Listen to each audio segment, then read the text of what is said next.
لله رب العالمين والصلاة والسلام على سيد المرسلين وعلى آله وأصحابه أجمعين. قال الله تعالى في كلامه المجيد والفرقان الحميد: أما بعد، أعوذ بالله من الشيطان الرجيم. بسم الله الرحمن الرحيم. الذين آمنوا يقاتلون في سبيل الله والذين كفروا يقاتلون في سبيل الطاغوت.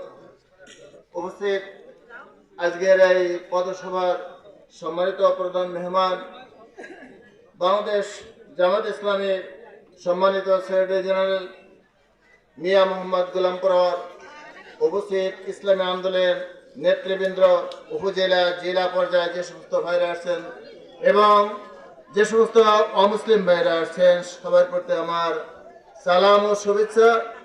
আসসালামু আলাইকুম ওয়া রাহমাতুল্লাহি ওয়া বারাকাতুহু। এবং যে সমস্ত অমুসলিম ভাইরা আসছেন তাদের প্রতি আমার রইল অন্তরের অন্তরস্থল থেকে ভালো শুভেচ্ছা।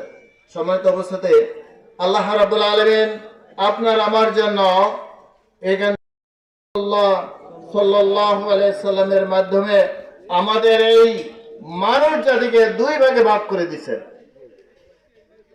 এক ভাগে রয়েছে আল্লাযীনা আমানু ইউকাতিলুনা ফি সাবিলিল্লাহ, যারা আল্লাহর দেওয়া বিধান অনুযায়ী চলে, এরা হচ্ছে এক ভাগ। আর আল্লাযীনা কাফারু ইউকাতিলুনা ফি সাবিলিত তাগুত, আর যত মানুষ আছে, তাই আমলিগ করুক, বিএনপি করুক এবং চরমনাই করুক এবং জামাত ইসলামী করুক, যারা আল্লাহর দেওয়া বিধান, আল্লাহর দেওয়া পথকে বাদ দিয়ে মানব রচিত আইন দিয়ে তাদের নিজেদের পথ এবং মত চালাবে, এরা হচ্ছে তাগুত, এরা হচ্ছে কাফের।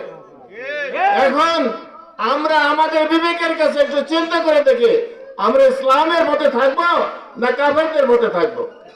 সুযোগ এসেছে।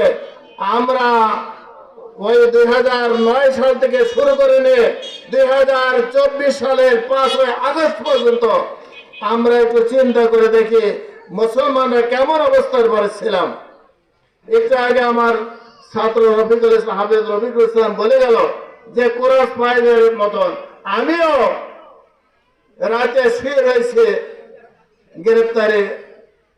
আমার এসে বলতেছে যে স্যার দেখা করতে বলেছে,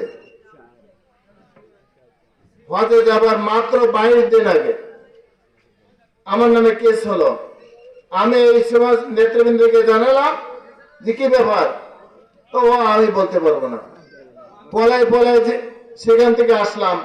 সেখান থেকে